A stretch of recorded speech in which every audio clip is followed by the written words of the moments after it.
오늘 제가 여러분들께 소개를 안 했네요. 조현신TV 이경욱 원장입니다. 수술하고 나서 콧구멍 짝재기가 생기는 이유 중에 대표적인 이유에 대해 하나만 좀 제가 설명을 드리려고 이 해골 바가지랑 종이를 갖고 왔습니다. 이 해골 모형은 뼈만 나온 거지 비중격 연골은 안 나온 거예요. 보시면은 비중격에 뼈가 있죠? 이건 뼈고요. 연골은 여기에 안 나왔습니다. 보통 제가 그래서 지금 도화지를 잘랐는데 비중격 연골을 살린다면 아마 이렇게 생겼을 겁니다. 이렇게. 이게 비중격 연골이에요.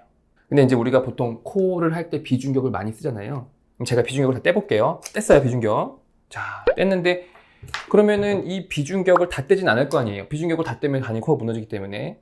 그래서 비중격을 다 떼는 게 아니라 이만큼만 뗍니다. 보이나요? 이만큼을 뗍니다. 그래서 많이 남겨야 돼요. 왜냐면 많이 안 남기면 나중에 코가 안장코가 돼버립니다. 이 지질, 이 코, 아이고. 이 코를 지지를 못해서, 그러니까 예를 들어서 뭐 코코 세울린 비중 필요하잖아요.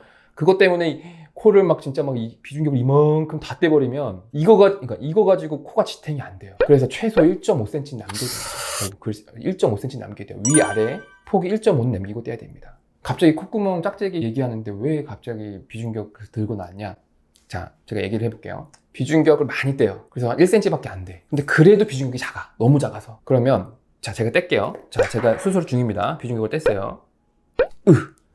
자, 그래가지고 비중격 때문에 코가 이렇게 되는 거예요.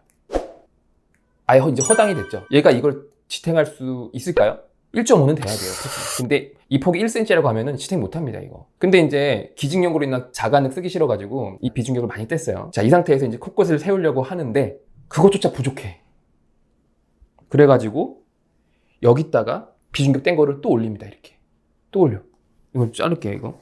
이렇게 비중격을 떼가지고 두 개를 만들어가지고 이렇게 세우는 거예요, 이렇게. 보이시나요? 이렇게.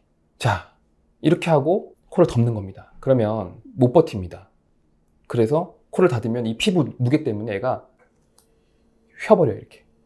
뿅. 어떻게 이렇게. 뿅. 합니다, 이렇게. 그래서 비중격이 이를 밀려요. 그럼 콧구멍이 짝짝이 돼버리는 거예요. 그래서 수술 전에는 짝짝이가 없다가 수술하고 나서 왼쪽이 뭐 작아졌다, 오른쪽이 작아졌다는 사람들은 대부분 열어보면, 물론 안 그런 케이스도 있지만 대부분 비중격이 작은 사람들을 억지로 비중격을 많이 떼가지고 여기다가 억지로 갖다 붙이니까 피부를 담궈버리면 얘가 못 버티고 휘어버리는 거예요, 이렇게. 그러면서 이제 콧구멍이 짝짝이 되는 겁니다. 그렇기 때문에 비중격은 절대로 많이 떼면 안 돼요. 나중에 어떤 일이 있을지 알고. 무조건 최소한 위아래 1.5cm 남기고 부족하다. 그럼 자간을 떼야 됩니다. 아니면 기직늑경을 써야 됩니다. 그래서 이 지지대를 여기다 붙이면 절대 안 돼요. 여기다 이렇게 붙이면 힘을 못 받습니다. 무조건 지지대는 이 뼈에다 박아야 돼요. 이 뼈에다가 딱 해야 얘는 진짜 튼튼하거든요. 여기다가 딱 이렇게 비중격을 튼튼하게, 아까 제가 뗀 거를 여기다가 딱 이렇게 세워야지. 들어드릴까요? 들어드릴게요. 이거를, 이 비중격 뗀 거예요. 이 기둥 비중격을 여기다 이렇게 세워야지. 이 떼가지고 약해진 여기다가 또 올려놓으면 이거 100% 휩니다. 왼쪽이든 오른쪽이든 됐습니다. 감사합니다.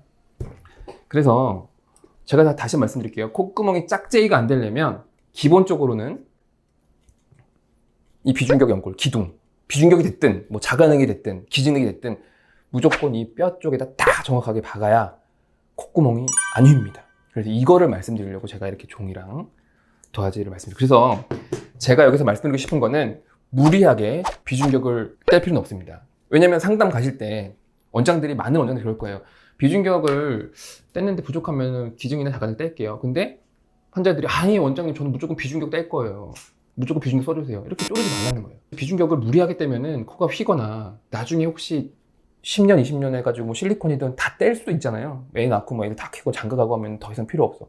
그럼 그 옛날 코 모양이 안 나와요. 비중격은 되게 소중한 거거든요. 그래서 무조건 비중격 자체로 성형하는 게 나쁘다는 얘기가 아니라 비중격을 뗄 때는 무조건 위아래 1.5cm 이상 남기고 떼야지 되고, 그 비중격이 너무 작으면 자간액이랑 기증을 써야 됩니다. 그러면은 또 저한테 이런 질문을 올 수가 있잖아요.